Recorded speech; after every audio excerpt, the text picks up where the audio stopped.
श्री हरि विष्णु, राधे राधे। दोस्तों, आप सभी का मेरे चैनल में बहुत बहुत स्वागत है। आज हम आपके लिए फिर से एक पौराणिक कथा लेकर आए हैं।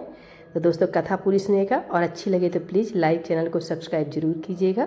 आज की पौराणिक कथा है राजा अज और लंकापति रावण की कहानी।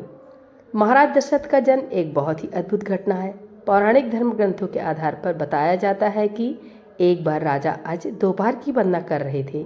उस समय लंकापति रावण उनसे युद्ध करने के लिए आया और दूर से उनकी वंदना करना देख रहा था। राजा अज ने भगवान शिव की वंदना की और जल आगे अर्पित करने की जगह पीछे फेंक दिया। यह देखकर रावण को बड़ा आश्चर्य हुआ और वह युद्ध करने से पहले राजा अज के सामने पहुंचा तथा पूछने लगा कि हमेशा वंदना करने के पश्चात जल का अभिषेक आगे किया जाता है, ना कि पीछे। इसके पीछे क्या कारण है?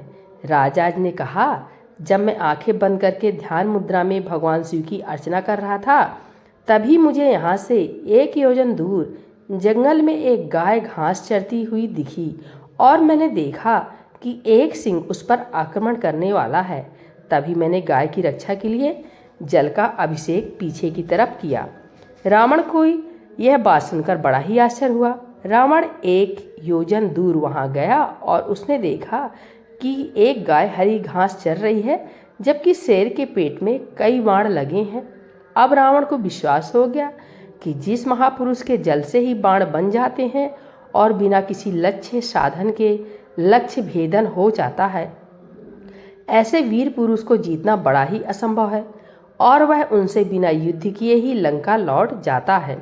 एक बार जब राजा अज जंगल में भ्रमण करने के लिए गए थे तो उन्हें एक बहुत ही सुंदर सरोवर दिखाई दिया। उस सरोवर में एक कमल का फूल था जो अति सुंदर प्रतीत हो रहा था। उस कमल को प्राप्त करने के लिए राजा अज सरोवर में चले गए, किंतु यह क्या, राजा अज जितना भी उस कमल के पास जाते वह कमल उनसे उतना ही दूर हो जाता और राजा आज उस कमल को नहीं पकड़ पाए। अंततः आकाशवाणी हुई कि हे राजन, आप निसंतान हैं, आप इस कमल के योग्य नहीं हैं। इस भविष्यवाणी ने राजा अज के हृदय में एक भयंकर घात किया था। राजा अज अपने महल में लौट आए और चिंताग्रस्त रहने लगे, क्योंकि उन्हें संतान नहीं थी, जबकि वह भगवान शिव के परम भक्त थे। भगवान शिव ने उनकी इस चिंता को ध्यान में लिया और उन्होंने धर्मराज को बुलाया और कहा कि तुम किसी ब्राह्मण को अयोध्या नगरी पहुंचाओ, जिससे राजा अज को संतान की प्राप्ति के आसार हो। दूर पार एक गरीब ब्राह्मण और ब्राह्मणी सरयू नदी के किनारे कुटिया बनाकर रहते थे।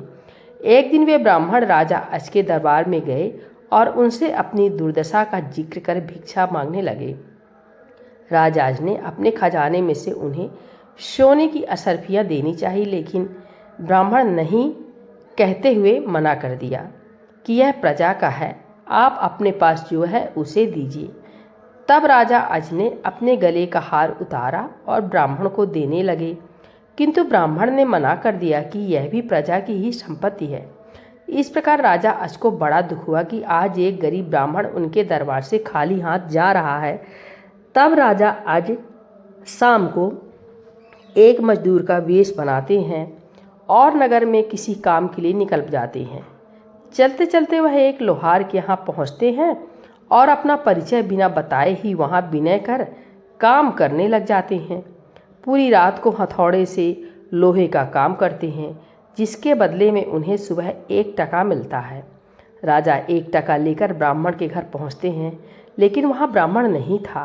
उन्होंने वह 1 टका ब्राह्मण की पत्नी को दे दिया और कहा कि इसे ब्राह्मण को दे देना। जब ब्राह्मण आया तो ब्राह्मण की पत्नी ने वह टका ब्राह्मण को दिया और ब्राह्मण ने उस टका को जमीन पर फेंक दिया। तभी एक आश्चर्यजनक घटना हुई। ब्राह्मण ने जहाँ टका फेंका था वहाँ गड्ढा हो गया। ब्राह्मण ने उस गड्ढे को और खोदा तो उसमें से सोने का एक रथ निकला तथा आसमान में चला गया।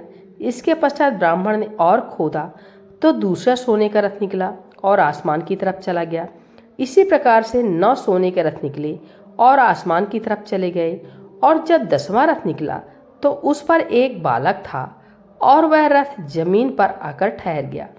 ब्राह्मण उस बालक को लेकर राजा अज के दरबार में पहुँचे और कहा, राजन, इस पुत्र को स्वीकार कीजिए, यह आपका ही पुत्र है जो एक टका से उत्पन्न हुआ है, तथा इसके साथ में सोने के 9 रथ निकले हैं जो आसमान में चले गए, जबकि यह बालक 10वें रथ पर निकला, इसलिए यह रथ तथा पुत्र आपका है। इस प्रकार से दशरथ जी का जन्म हुआ था। महाराज दशरथ का असली नाम मनु था और ये 10 दिशाओं में अपना रथ लेकर जा सकते थे, इसलिए दशरथ नाम से प्रसिद्ध हुए।